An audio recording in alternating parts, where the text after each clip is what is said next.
It's time for this week's episode of Brandon Sports Talk, featuring in-depth interviews from those who are trending in the world of athletics.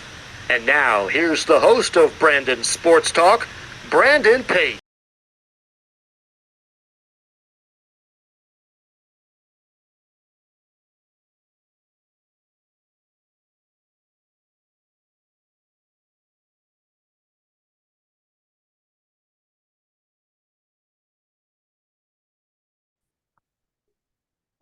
Welcome back to Brandon Sports Talk. In today's episode, I have the privilege to interview the Plattsburgh State head cross country and assistant track coach, Coach Jordyn Naylon. How are you doing today?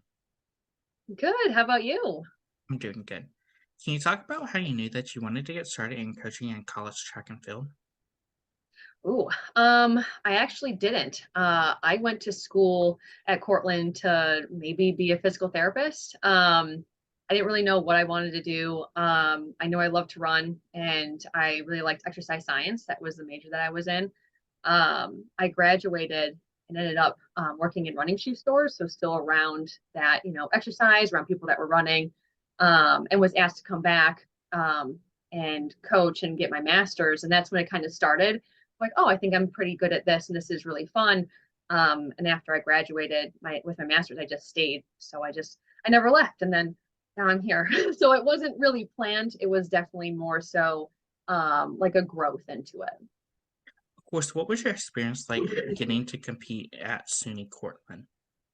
Oh, it was a lot of fun. I always knew I wanted to run in college.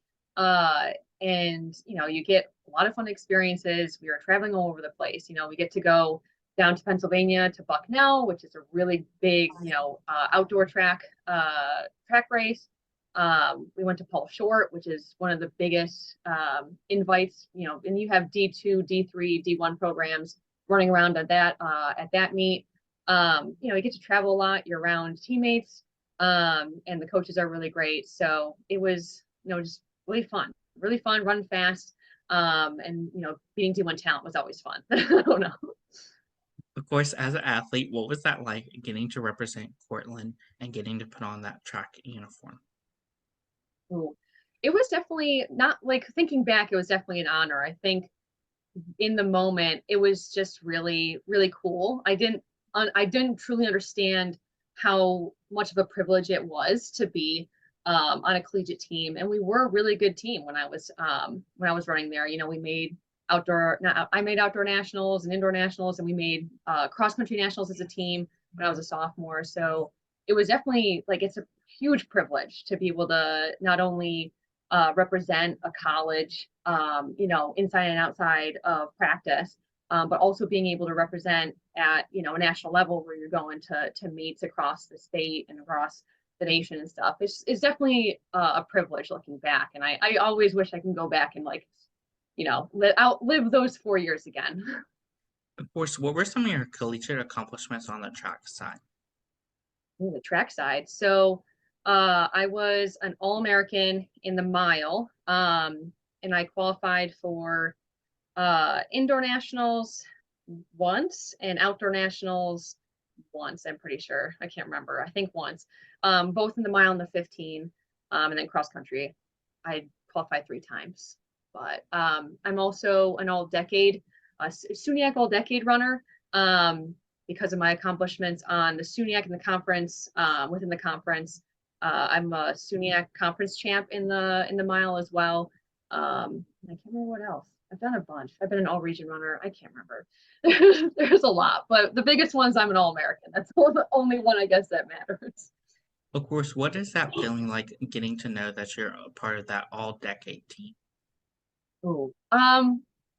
It was really cool. I guess it was a shock to me because I feel like I still had a lot to give. I still look back and I'm just like, oh, I could have done a little bit better. So it was definitely a shock, but really, really cool. I was really proud of that, to know that I can be a part of that group. But it was definitely a shock because I felt like I could have done a lot better. Transitioning out of college, what was it like getting into coaching and coaching at your alma mater? Oh, it was difficult at first because coaching you're having to deal with a lot of different people and a lot of different levels of individuals when it comes to athletic ability, but also like their motivation. So you might have someone that's really talented that doesn't want to work really hard. And it's really tough coming back to your alma mater. I was 4 years removed at that point, or 3 years removed, and the team was very different. I was coming from a team where we were having athletes make it to nationals and teams and stuff, and we were really motivated to not so much. And they were still great athletes, but it was just a different atmosphere that I wasn't used to. So I had to really adjust my expectations and meet them where they were. And it was a lot of growing pains during that, because I was getting really frustrated, because I'm like, I know this team can be really good. Why aren't we there? But it was a different team. And I had to realize, like, we can get there. We just have to, work with them. So that was the frustrating part, but it was also great because Portland's awesome. Like, I loved being there. I loved coaching there. And Coach Patrick, the head coach, is awesome to work with. So obviously being able to work under him and learn from him, and how, because he is a really good coach. I'm like, of course I want to learn what he does to build a culture and everything like that. So it was a really big privilege, and also just fun to kind of help build the team from where it was. Because we definitely were a lot better when I left than when we first started. It was pretty rough when we first started. Of course, how did that help being 3 years out from the program and then coming back versus just jumping right in as a new coach? Yeah, it was nice because I didn't have like teammates. So I was removed enough where none of the athletes that were on the team were my old teammates. And it helped me kind of be more of like this authoritative figure rather than like, oh, you're my buddy. But they also knew what my history was on the team. So that was really cool. But it helped me be a little bit more of like in that authoritative type of position, and not just like a friend that they used to run with. So that really helped when it came to my relationship with the athletes. Of course, as a coach, what were some of your accomplishments there? Ooh, oh my goodness. I need to write this stuff down. So I did have Ryan Corey and Richard Samuels were probably some of my the more successful athletes on the team. But Ryan Corey I recruited.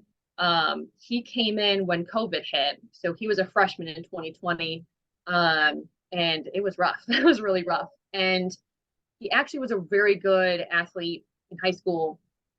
But when his first year running with us, it was really rough. He just didn't train over the summer. So I was like, oh, great. Like, like this is great.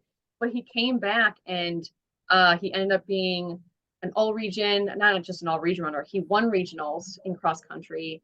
He was an all American cross country. He made it for indoor in the 3K, I'm pretty sure. He has the school record in the 3K, indoor 3K, and I can't remember if he did the 5K or not. Probably I think the 5K as well. But he has broke multiple school records, been to nationals, really awesome, like super proud. Rich was a freshman my first year. He ended up staying there for 6 years. He's been there for a while because of COVID and everything. But he was my first athlete to make nationals in indoor for the 800, and it was during the COVID. It was the COVID nationals. So he ended up getting the honorary All-American because they canceled it. So he was technically my first national qualifier and my All-American. But yeah, Ryan Corey and Rich Samuels were my big accomplishments when it comes to Portland, I guess. Of course, for you, what was that transition like from going from SUNY Cortland to Plattsburgh to become the head cross country coach and then assistant track coach? Location was a big one. Moving all the way up here. And then what, like, the ins and outs of the college are different. Portland has their focus as a college, and then Plattsburgh's completely different.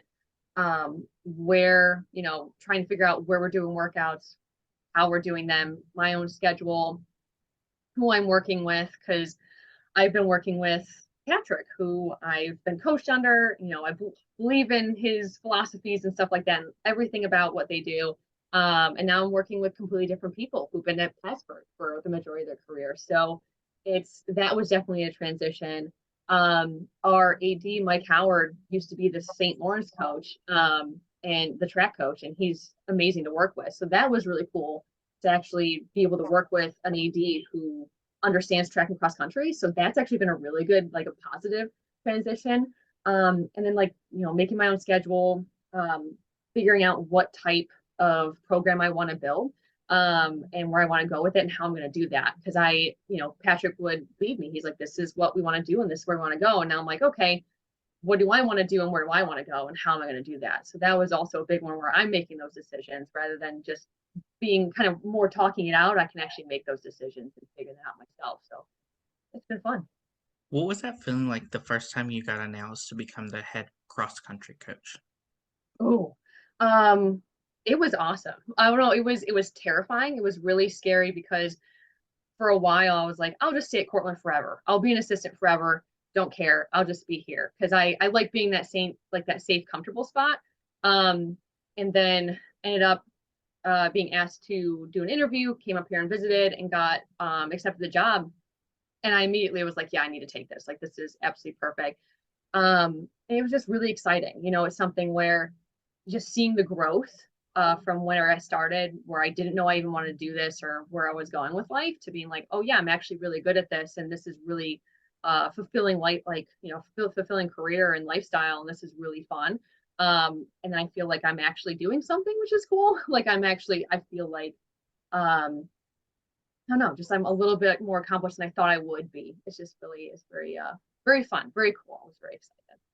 Of course, for you, how is it like balancing being the head cross country coach, but also being the assistant track and field coach? Yeah.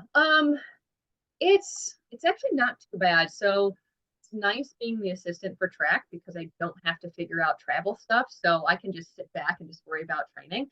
So that's the fun part of being the assistant. But it's mostly trying to turn off my head coaching duties when it comes to um being like, okay, this is how we should do things because that's what our head coach is supposed to do with our track team. So I'm just in charge of the distance runners and I code an afternoon practice to help out with track. And I'm just like, okay, I'm just here to help. I'm here to have a good time. But yeah, just trying to turn off being like, okay, they make the track coach is they're trying to build the culture. They're trying to do this. And I have to step back and I'm the assistant. I'm just here to help. Like I have to like get my step back off that role because I'm like, let's get it done. And I have all these things. And yeah, when I get on a roll, I get on a roll, definitely. Of course, on the cross country side, can you talk about the culture that you've built for Plattsburgh State? Yeah. So our main focus is through individual accomplishment or growth. So I don't, I came into this program and I was looking up TFRS, which is, online, you can look up anybody's results. And I was like, oh, this is gonna be a lot of work. Like, I'm like, maybe in like 3 or 4 years we'll be pretty good. Because we didn't have a lot of like good kids. But then I come in here and they're like, okay, we've had practice at 2, but we don't have like not everybody was at practice because our schedules academically, we didn't have a 2-hour window where there was nobody at class. So if you couldn't make practice, you didn't go. So like, okay, we'll do practice at 6:30. That's when we can do it. And I'm like, this is not a punishment. It's just when we can all do it. And they're like, yeah, let's do it. So we have practice at 6:30 in the morning. And it was a little rough here and there. Like some people would like sleep in accidentally. But even on Sundays now, like I'm like, okay, guys, we're gonna have 9 a.m. practice on Sunday. And they're like, can we just move it to 8? I'm like, can I sleep? I just want to sleep for one day. But we're just excited to run. We're excited to race. We're excited to train, which has been really awesome. Really a lot of growth. Like I couldn't even tell you, like, if you told my past self over a year ago that I would have the results currently from this past year, I would be like, there's no way we would have had that. They're just a group of kids that really needed a little bit of a push and to be shown that they could be good. And they've just blew me away because, we're showing up, being held accountable, and they're just excited to race. It's fine because they get anxious, anxiety racing, but when you just allow them to race and to be like, hey, I'm here to support you, and whatever happens, we learn from it. When you allow them to race and have fun with it, the results just like are ridiculous. It's been so much fun. What does a typical cross country meet look like as a head coach? Yeah. So like my home meet, I do have to get like the timing company, and so we're hosting our conference meet in like 2 years. And there are rules and regulations around how it's structured, like the how wide the course is and how long the straightaway rate gets to be, like the from the start. So I have to follow those rules. So our current one on campus doesn't follow some of the rules. So I might have to be looking for a whole other course. So I've been kind of looking around in the area to see where we could host one. So that's one fun thing, fun regulations. But normally on like a normal meet that we go to, like I do send like race plans so they know who they're running with, what their paces are, what the goals are. And then after the race, I do give them a race analysis, like what your splits were. I run around like a mad woman, like hitting splits, writing them out, everything. But during the meet day here, we have t-shirts as prizes. Like they run around, it's like a 5K. I think St. Lawrence comes, Clarkson comes, and we just run around, have a good time, and then obviously we take a team picture at the end. That's always a good time. But yeah. Of course, on the track side, what does that typical meet look like as an assistant coach? Yeah, so normally like food is a big one, so us trying to figure out food, whether we're getting it delivered and picking food up too. That's been a big change between Portland and Plattsburgh. Is at Portland, like we're at the most 3 hours away from anything, so we didn't have to worry about, or we're near Wegmans, but we're not we're not too far from anything. But Plattsburgh, we could have like a 5 hour drive back. That's a long time to go without food, so we have to really figure out food and where we're stopping and what we're getting and stuff like that. But track races, I go through what the schedule is. Since there's only 3 of us, I'd like to try to figure out, okay, if pole vault's going off and then Brett, our other head coach, is over at long jump, like, okay, maybe I can go stand at pole vault so that our pole vaulter has someone there. So it's a lot of more organization with us. And then we did host our first indoor track meet since 1994 or something like that. So we had it redone, all of the inside of our track. So we hosted a small indoor track meet, and that's making sure everything looks good. We're taking out the pole vault mats and stuff, organizing everything, putting cones down. So that was really cool to be able to host again. And we had some really good performances too. So that was also like a nice thing. But a lot of organization, planning stuff out, having athletes come and help out, getting student volunteers to help break the pit, that sort of thing. Yeah. Who are some of the teams that you compete against? Ooh, yeah, so many. So some big ones like Middlebury, Williams, RPI is a big one. Coach Lynch is a really cool guy and has done really well with that program. So they're very good. St. Lawrence is another one. And then obviously all the SUNY schools we go against, and anybody else from like MIT sometimes depends. Like if we go to like the Boston University meets, there's like MIT, Cornell's there, that sort of thing. Trying to think of where Union, that's also in Albany. That's mostly about it. Utica, Union. Trying to think who else. Sometimes we see NYU at some places, but mostly we see the RPI, Williams, Middlebury. Like we go to meets at Middlebury all the time, and SLU as well. Of course, what is that like getting to compete against some of those teams like Middlebury versus competing against those SUNY teams? Ooh. So it's cool because it's like different competition. I'm not used to it. So at Cortland, you're mostly with SUNY, or you have like the Cornell meets. You go to Pennsylvania, that sort of thing. So you're at like Widener University, racing against all these Pennsylvania teams you don't know. But knowing teams, Williams is a really good team, Middlebury is a really good team, RPI is a really good team. It's really cool to be able to race against those teams. And those coaches are really nice too. But you're going to get good competition, even if they don't have their A team, they're going to have good competition. So that's always really cool. And it's different. Like going to Middlebury with like their facilities are really nice. Williams is just really cool. And RPI, we just went to an outdoor track meet. First time I've been there, and it was really nice. So I was like, probably meet we should go to more often. So yeah. What does that recruitment process look like for those prospective student athletes looking to play cross country along with track and field? So for me, usually I send out letters or I go to meets and give letters to coaches and to athletes and stuff. We have a recruit form online. They fill out. I send an email basically like, hey, if you want to schedule a call with me, here's my number. Figure it out. But yeah, like I like to have initial phone calls with recruits. We eventually try to figure a visit. We do have a bunch of open houses up here. We also have open houses where we have buses that are free that we actually ship students up to Plattsburgh for like a free like overnight. So you get like a free bus trip to Plattsburgh because it's a long way. It's a long way. So we do that as well. And then I do host recruit Zooms as well. So that if they want to meet the team, if they visit over the summer or they can't visit on campus during a time where they can meet the team, I do recruit Zooms as well so that they can, meet me officially if they haven't already, but also get to ask my athletes questions and stuff and get to meet them. But yeah, that's usually like the beginning of the process really is just like, getting a visit, meeting us and understanding where we're coming from, what we can give. And also if we're a good fit academically, that's a big one too. What does that recruitment process look like for those prospective student athletes looking to compete not just in cross country but in track also? Yes. So with track, it depends on what your event is. So like all my distance kids do the whole year. For just track kids, they'll talk to Andrew Krug. He usually does the same sort of thing. I'm pretty sure he hosts recruit teams as well. He's at least done one with me. And then same thing, it's just visiting.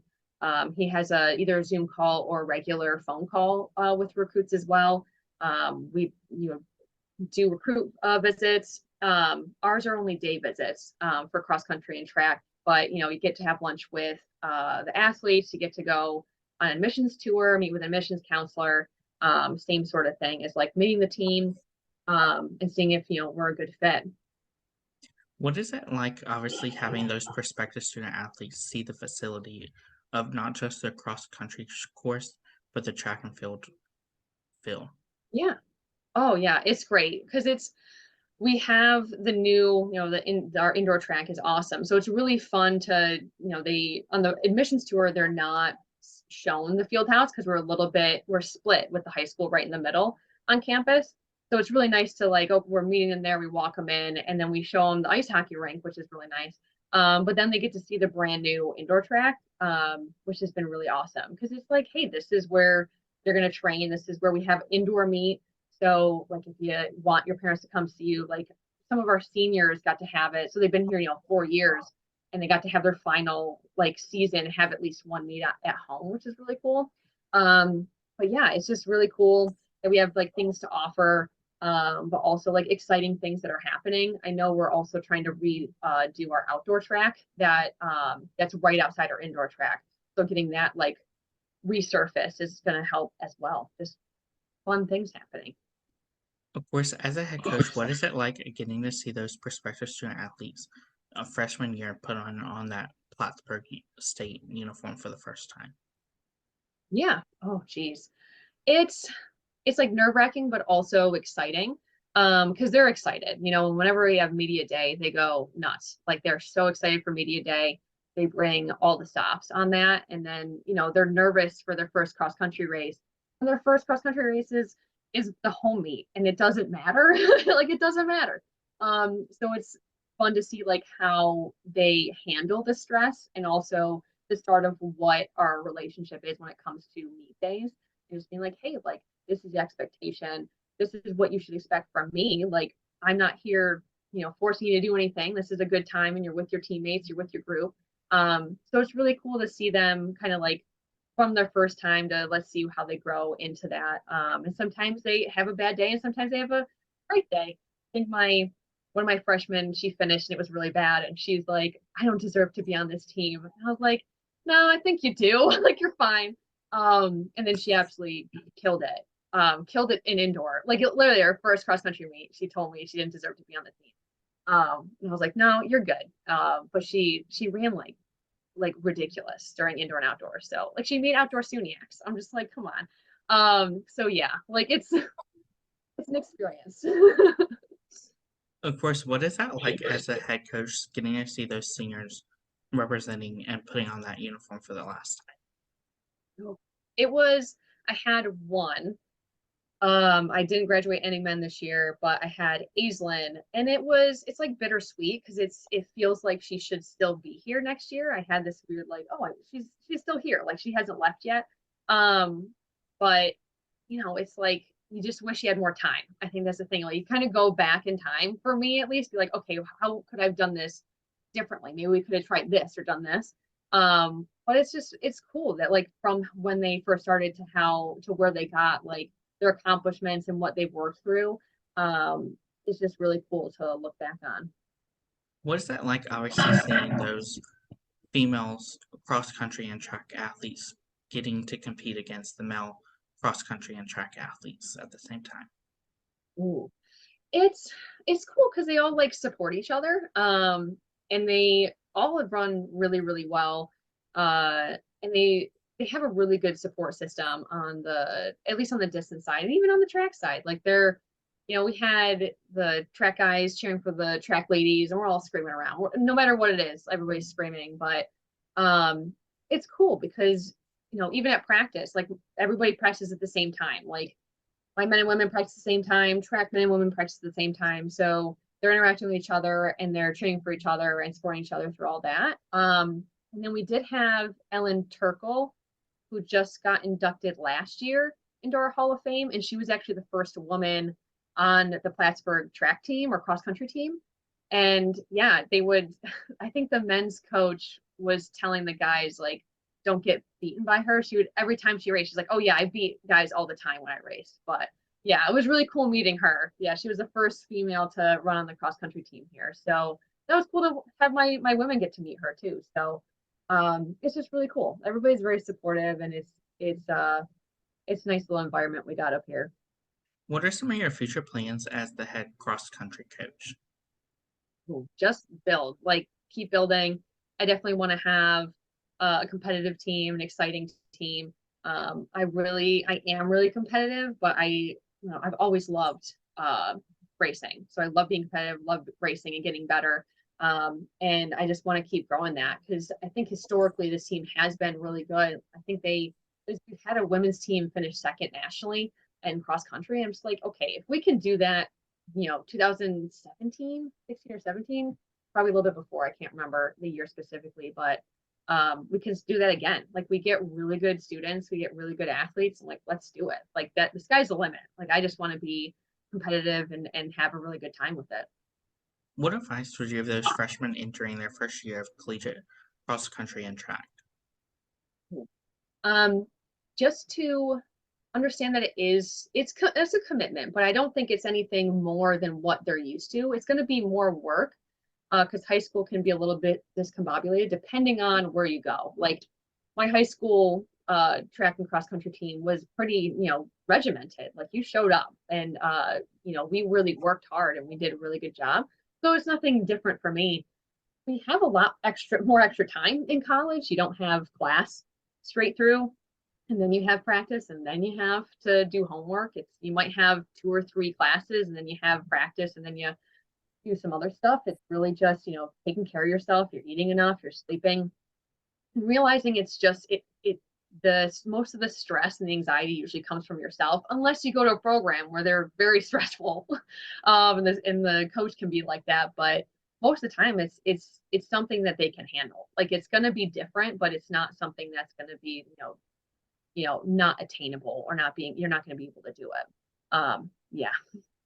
What advice would you give those seniors that are looking to go into competing nationally, representing Team USA or Canada?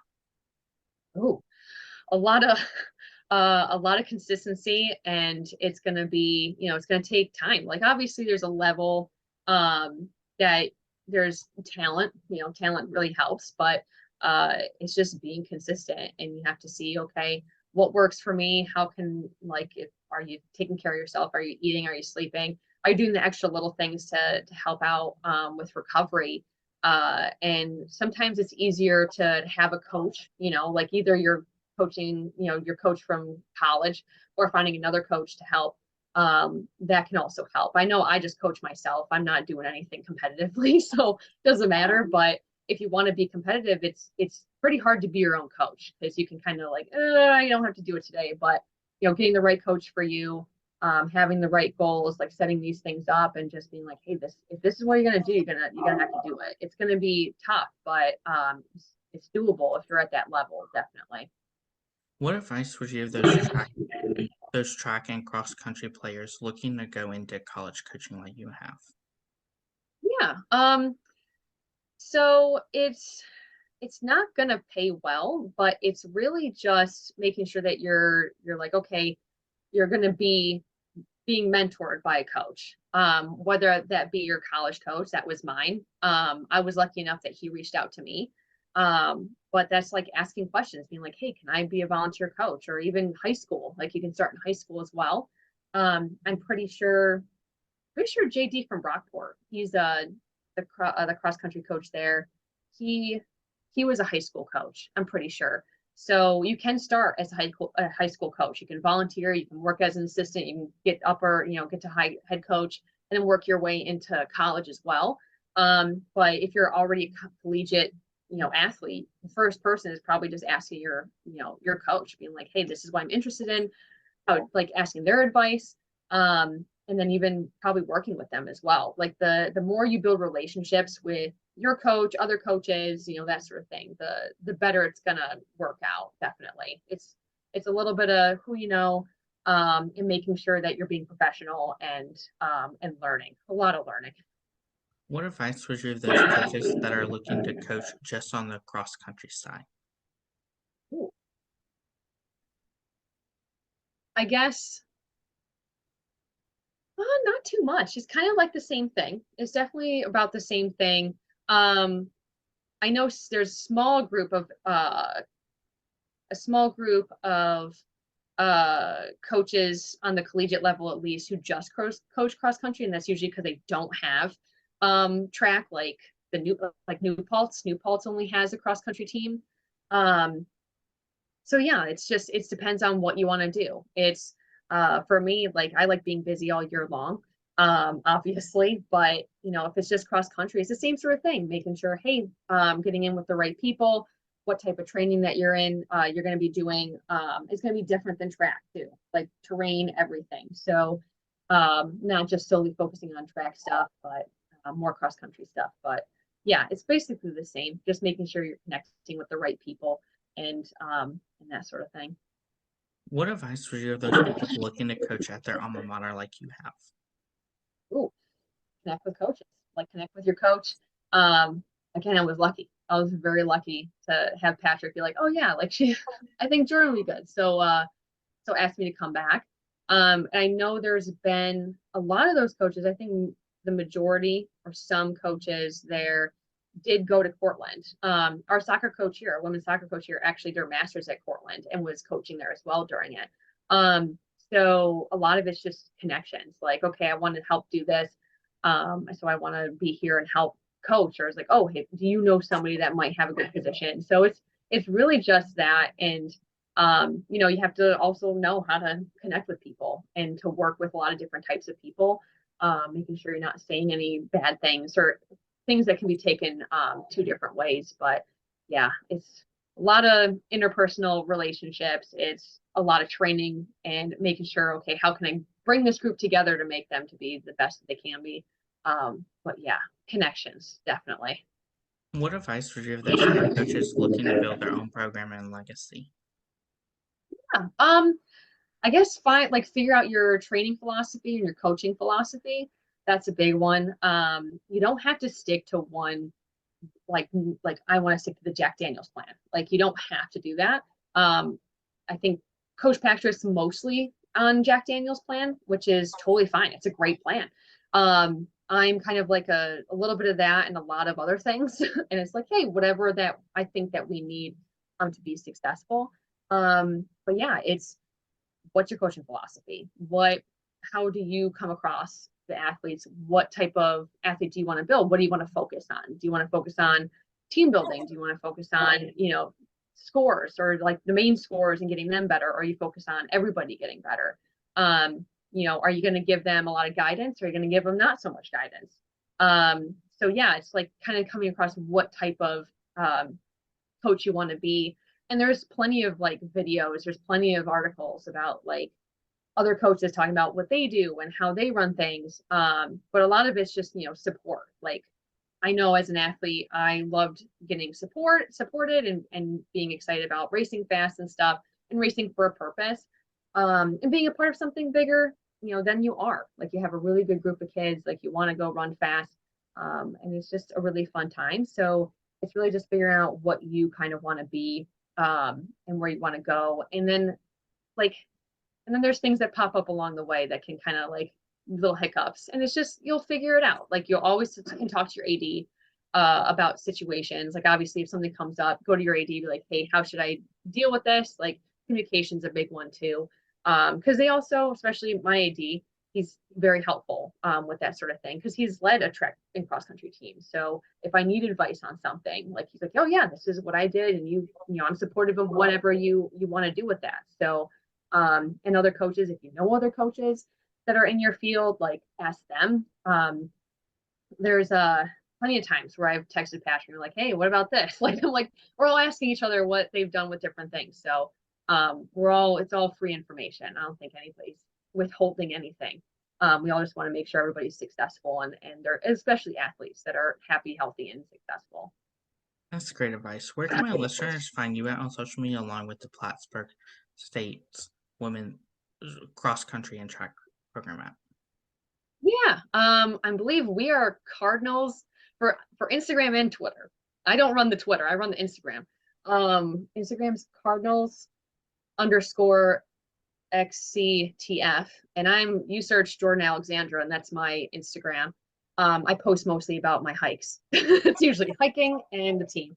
But that's our Instagram. I think our Twitter is the same one, the Cardinals _XCTF, or whatever it is. But yeah, I post everything. We post results. We also have a what's it called? TikTok. One of our athletes runs a TikTok, and they mic'd me up once, so that was fun. I think it's the same thing. It's like Plattsburgh Cardinals or something on TikTok. But yeah, so we have plenty of those things. And obviously, if you search, City Plattsburgh cross country, track and field, like, you'll come to our page on our website, and it's all about what the team's doing, and also our recruit forms right there too. Thank you again, Coach Jordyn Naylon, for your interview, and best of luck in your future at Plattsburgh State as the head cross country and assistant track coach. Awesome. Thank you so much for having me. Thank you. You can find Brandon Sports Talk on Instagram at Brandon Sports Talk, Twitter at Talk_Brandon, and you can find me on YouTube at Brandon Sports Talk. Don't forget to like, comment, and subscribe. Thank you again, Jordyn Naylon, for your interview, and best of luck in your future. Awesome. Thank you. You've been watching Brandon Sports Talk. Please feel free to like, share, and subscribe to Brandon Sports Talk on social media and on YouTube.